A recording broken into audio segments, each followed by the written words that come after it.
Hello, world, and welcome to Somos Fun Club. So we are here today to talk about not story asking. And Alicia, why did we decide to do not story asking if we just spent last week talking about story asking? So what we've learned from a lot of teachers is that story asking is really challenging, and we recognize it. We love it, but we feel like that's a barrier for people in using Somos. And some of the barriers is they don't understand how to do it, that y'all don't understand yet. And some of it, that there's all of these other challenges, and they're real. Story asking is hard. Yeah. So we, last week we spent all talking about like how to story ask and, why we love it. And so on the flip side of that is that we realize that it's just too much for many different reasons for some people. And so we want to support you in feeling confident and successful with Somos, no matter what your level of comfort is with story asking. So our first kind of disclaimer is, or not disclaimer, but we just wanted to say, like, we love story asking. Both of us do. And I know that we both feel like, that it is worth it to keep trying and to keep trying to figure it out and, finding ways to work through the obstacles that you're facing in story asking. So I would never recommend giving up on story asking altogether. You never know if it's a particular class issue or if it's a season of your life issue that, you're, for whatever reason, you're low on energy. So story asking is worth it to keep going. So I wanted to say that first. That being said, we know it's not for everybody. When I was on crutches for 6 months, I didn't do a lot of story asking. Yeah. Martina shared with me yesterday that when she was in late stages of pregnancy, she didn't do a lot of story asking because it's hard and we get it. So here's some ideas to make it easier for you. Before we move on, though, I want to remind you all that we can offer PD, professional development, and we have a form. You'll need to track your hours. You'll need to fill it out, and we will issue a certificate for all of the forms that are filled out. We can't guarantee that your district will take it, but we sure hope they will. Yes. And I'll go ahead and post that in the comments right now. Awesome. I love it that you can multitask. I am not able to be on Facebook and running this at the same time. We're really happy to do that. And like Alicia said, you won't get college credit for it, but you will get, if all your district needs is like a record of hours spent, we're happy to help you, connect you with that through Somos Fun Club. So, and then that reminded me of another comment, which I forgot. Oh, yes. When you guys are making comments on Facebook, I can't see them from this live studio. So I can see the comments, but I can't see your name. So just if you want me to address you by name, if you ask a question, then just pop your name in the comment. I think today is going to be a little bit shorter. We've been averaging like an hour and a half for our Fun Club episodes. So at the end today, we're going to open it up for just general questions. Oh gosh, my children are sounds like having a giant fight. Babysitter will handle that. Okay, so some common challenges. So we love story asking, but there are a lot of challenges, and we hear these over and over. We see them with teachers in the Somos group, and they are, I have no energy. Maybe you're on crutches, or maybe you're pregnant, or maybe it's the middle of the winter, or maybe you just have a life outside of school. And it can be exhausting to be in front of the class trying to keep all the pieces moving during story asking. I thought we just aren't into it like that. He's not, what is that? Isn't that a movie? Like he's just not that into you or something? Mm-hmm. Yeah. So like either you as a teacher, it's just not your thing, or, your students, it's just not their thing. Okay. That's cool. That's fine. Your students are too quiet or they're too crazy. Both of those things are present challenges to story asking. You have a hard time keeping it comprehensible. So you can read through the script, but then when it comes to pulling in details from your students, like how do you do that and keep them understanding? And then the just not feeling creative or not feeling like you can think on your feet. That's a very real thing too. And that might be something that you feel like is your problem all the time, or it might be something that you feel like at certain related to the energy. There might just be seasons you go through where your brain, you feel like it's not with you, which has been my season of life for a few years now, I feel like. So, is there anything you want to add to that, Alicia? Just know that all of these are challenges that every teacher has at different times every day. There's a teacher that I know quite well who teaches in Korea, and her kids culturally will not speak up. It's not what they're comfortable with. And so we've had to work really hard to find ways to make them feel more comfortable. So all of these are real challenges, and there's no judgment from us that you're experiencing them. So please know that. 100%. All the time. Yes. So we're going to go through 3 ways today that you can story ask with not story asking, just not story asking. So the first way is to skip the story. The next way is to tell the story. And the third way is to modify the process. So first option, skip the story. Now, every unit has a lot of different things in it. The TPRS story is usually the first part of the unit. You have a little bit of vocab introduction, maybe a song, and then you get into the story. And most of the time you spend 2 or 3 days working on this story. You can skip the story altogether and just jump right to the cultural portion. And so what I would say, if you're thinking about that, is ask yourself, do my kids need the exposure to core vocabulary that the story is providing? So you can look at the core vocabulary for the unit, and you can say, oh my gosh, we've been using this all the time in weekend chat, or as we've done, what are some other special person interviews, or, maybe we did some Senora Woolley stuff. So maybe your students don't need that extra exposure to the core vocabulary, and you can just skip the story altogether and jump on into the cultural part.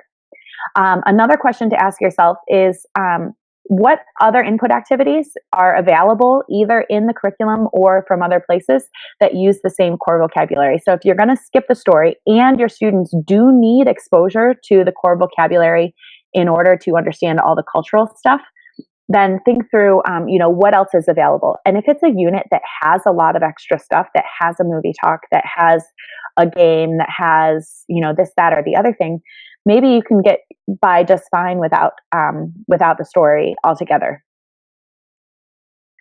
I would say, so just to put it into some really concrete terms, Unit 7 has a lot of extra materials in the Somos 1 curriculum. And that is a complicated story. It's one of my favorites.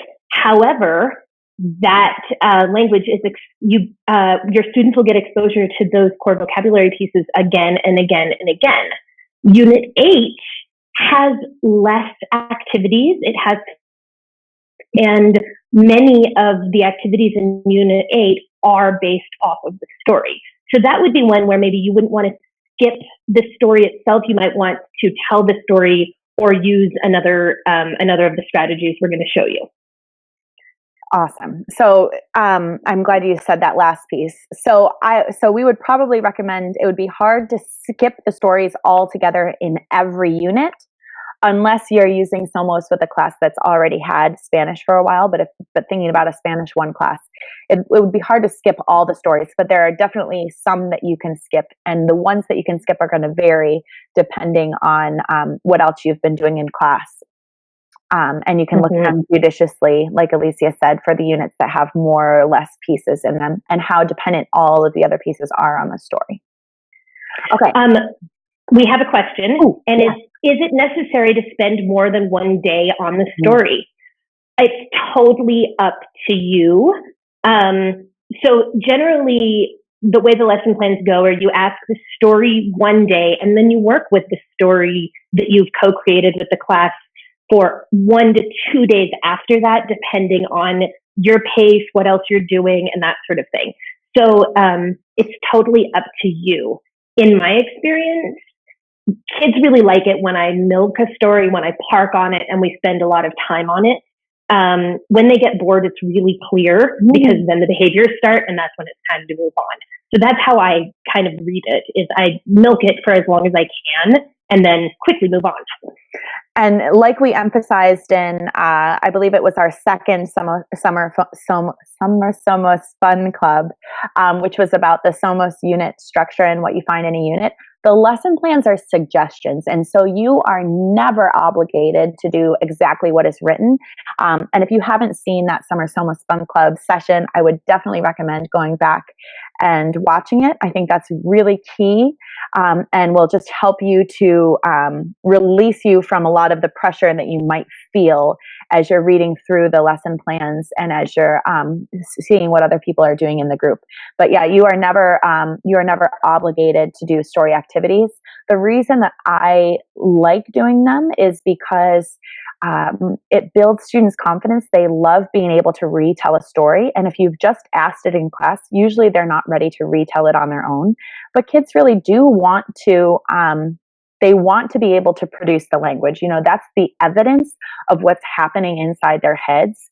And so if we can support them in being able to do that through repeated exposure to a familiar story, with fun activities or at least pleasant activities, I think that most of the time, if they have actually enjoyed the story, and like Alicia, you said, that's the key piece, then I don't remember how to end that sentence. Then you want to keep going with it. Yes, thank you. You're welcome. Oh, it's been a morning, guys. Sorry about that. Been a morning. Okay, today I would not be asking a story in class. Today I would be skipping the story or telling the story. So option 2, tell the story. Okay, so when you tell the story, there's different stories you could tell. And you could tell the actual story script. You could be using a story that you find in the Collab Drive. And Alicia, do you want to make a plug for that? Yeah. So the Collab Drive is a Google Drive where we have teachers like all of us watching have added all of our own resources. So maybe it's our own versions of the class stories. Maybe it's a listening assessment. Maybe it's a different format for a reading assessment. Maybe it's a cool activity. And they're organized by Somos unit and then sub-organized by assessments, vocabulary activities, readings, movie talks, ed puzzles, pair decks, all of those things. Oh. And there's so much in there and we need more. So I'm going to go ahead and post the link to the Collab Drive. I'm also going to post a couple links to the how to use the Collab Drive and the loading zone. So all you need to do is put something in Google Drive, upload it to the loading zone, and one of us admins will take a look at it, and we ask that you not post anything that's copyrighted. That means anything from the curriculum other than the story. But we'll take a look at it and we'll add it to the drive for everybody to share. It's one of the great things about this group is that we have a lot of amazing resources. Yes. Yeah. And Alicia really keeps that whole thing running and organized. And so I know we are all so grateful for that because it's a huge resource.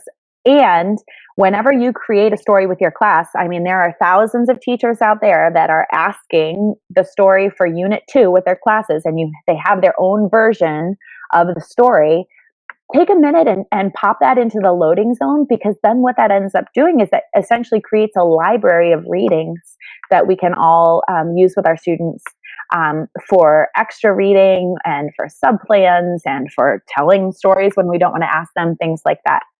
And there are a lot of resources for the first few units because that's, most of the teachers start out the year and then people go at different paces. So you'll find that there are fewer and fewer resources in the Collab Drive as the units go on.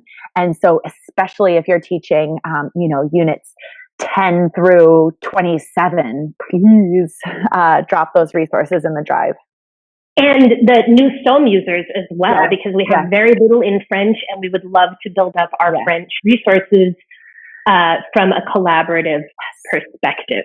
Yes. Okay. Plug over. Great. So use a story. So when you're telling the story, you can use the actual story script from the unit. You can use a story that you find in the Collab Drive, or you could write your own version of the story.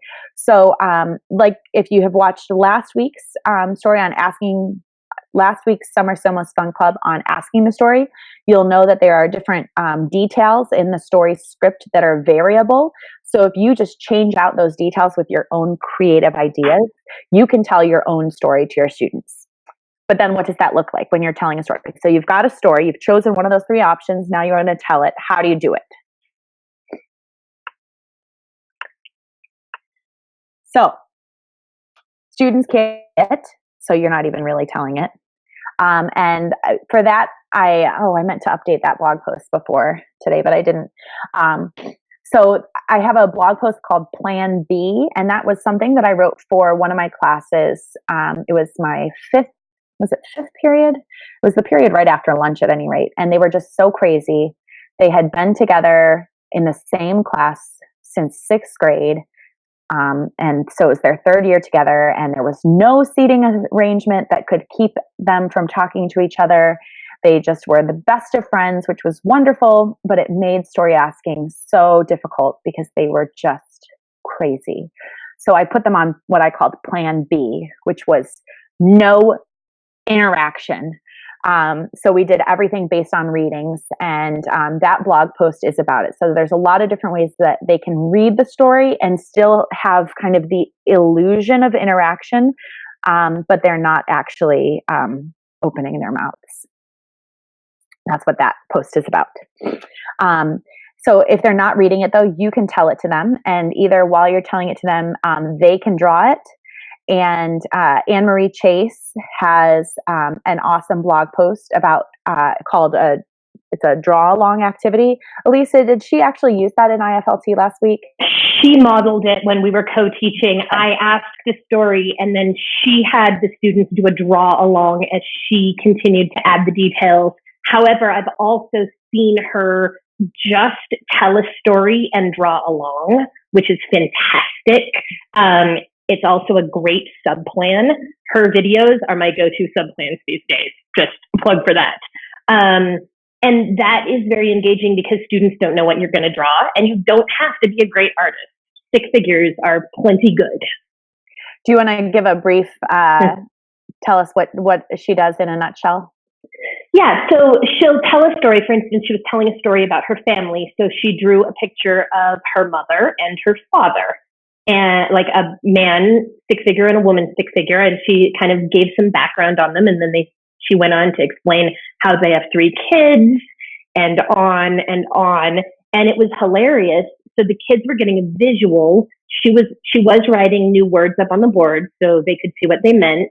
And it was super, super engaging. I've used her videos, many, many times in all my classes last year. And my kids were blown away by how interesting it was to hear her and watch her draw along. Awesome. Okay, so draw along, and in that post though, Alicia, I thought she was drawing, not the students drawing. I was thinking the students were drawing. She has 2 ways of doing it. Oh, okay. One, she draws along. When she has the students draw along, it's so cool. She takes everybody has a whiteboard, and she tells a little bit of a story and has people draw that piece. Okay. And then she has them pass their board to the next person, and they add a different, then she tells a little bit more of the story and they add to that mural. So it's a little bit like a collaborative mural, only it's sequential as she's going along. And you end up with 35 of them. Mm-hmm. That's fun. And I love that because, that way the students there still is that collaborative shared experience thing, because they all have a product that each of them, 6 people or whatever have contributed to. So that's a great kind of blend between telling and asking, I think. And so, the students can draw, you can draw the story while you're telling it. It can be a combination of 2. Or if you want to spend a little bit of time ahead of before class, you can put together a quick slideshow of photos that you can use. And I know I do this when I want to tell a story that I'm like, I am not going to be able to draw any of this.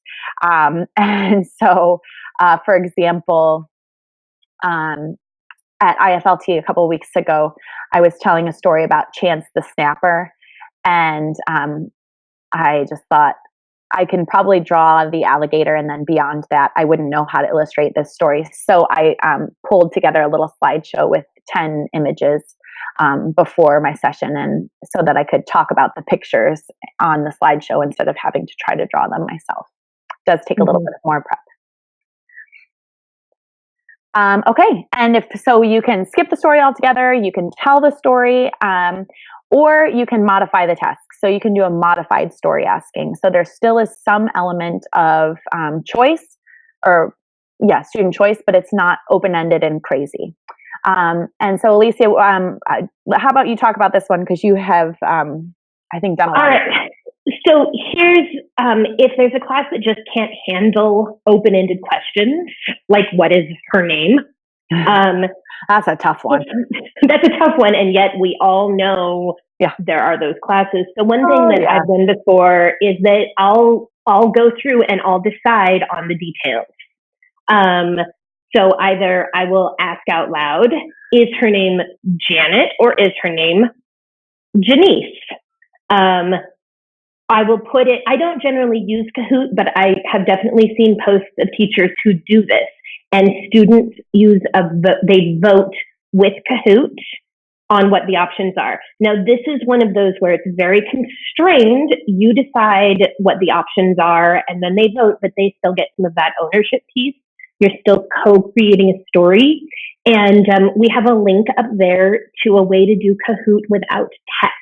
I'm not one-to-one. So for me, this modification from Annabelle Williamson is fantastic because the kids just hold up colored cards to vote rather than getting on devices, because that can be a whole management issue in and of itself. Yeah, 100%. Yeah. So if you're doing it with predetermined options, whether you are kind of offering students two choices that you have planned out ahead of time.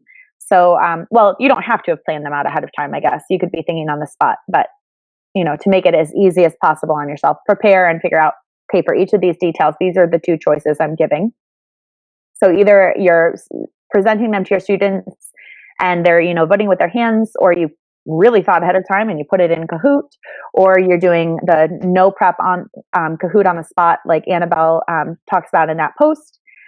You could use student actors or not. Student actors are always going to add an extra layer of management needs and craziness. So just keep that in mind when you make that decision. But you could definitely do it without actors as well. I see a couple questions. Okay, awesome. So one of them is, let me just go back here. Have you ever decided to story ask in one class and then story tell in the other? Oh, yes. Yeah. I also had that class after lunch and that class the end of the day after PE. Those kids got a lot more storytelling. Yeah. Yeah. And usually when they know that another class has created it, and especially if they know the kids in the other class, that still creates that kind of sense of belonging. Like, it connects them to the story still. So I think that's a really great way to do it. Especially if one of your classes in the morning is an easy class to story ask with, then just make that story go all day. Mm-hmm. I see that somebody's used a script and created stations. That's another way to do it, to get kids to interact, which is a great idea. My only thought about that would be to make sure it was 100% comprehensible, because for me, whether I'm telling a story or asking a story, I really want to know that I'm checking for comprehension. Yeah. And which means I'm probably going to change the story so that there's nothing new in it. That's just my choice. I think stations are a fantastic idea, especially if your students are already used to using stations. Mm-hmm. Yeah, and I think, like she said, I've got I have some editable station templates. I had a blog post sometime last year about using stations, and so once you've created a story, or like Alicia said, once you have a story that you're confident students would be able to understand, setting it up with the stations is a really easy way to provide some repeated exposure to the core vocabulary so that students understand it well enough when it's used to move on to the cultural portion of the unit. Let's see, what else do we have? Someone asked, Annabelle Williamson, I think someone asked. Oh, yeah, Annabelle Williamson. She used to be Annabelle Allen, and she's La Maestra Loca. Okay, so awesome. Stations, for stations, you'll just look at that blog post. So search stations on my blog, and I just posted everything. It. Thank you, you're amazing. You'll find everything you need to know about that. So, just wanted to end our not story asking portion. Gosh, that was nice and fast.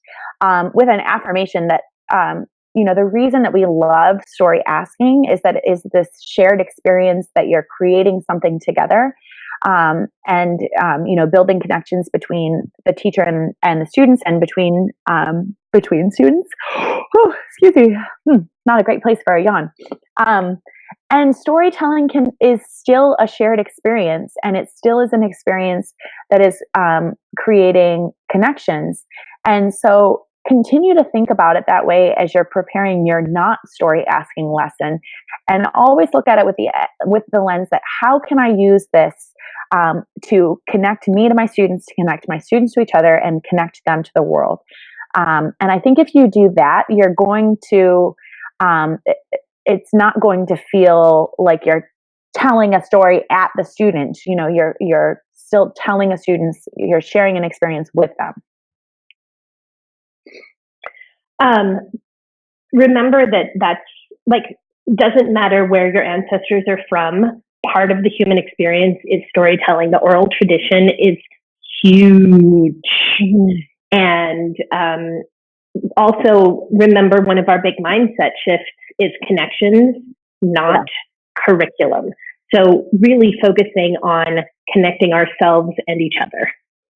Yes, and if you missed our mindset session, go back to Summer Somos Fun Club first session. We also did a follow-up blog post on it, but that is really the underlying our core beliefs and mission behind everything we do. So please don't miss that Summer Somos Fun Club, the one on mindset.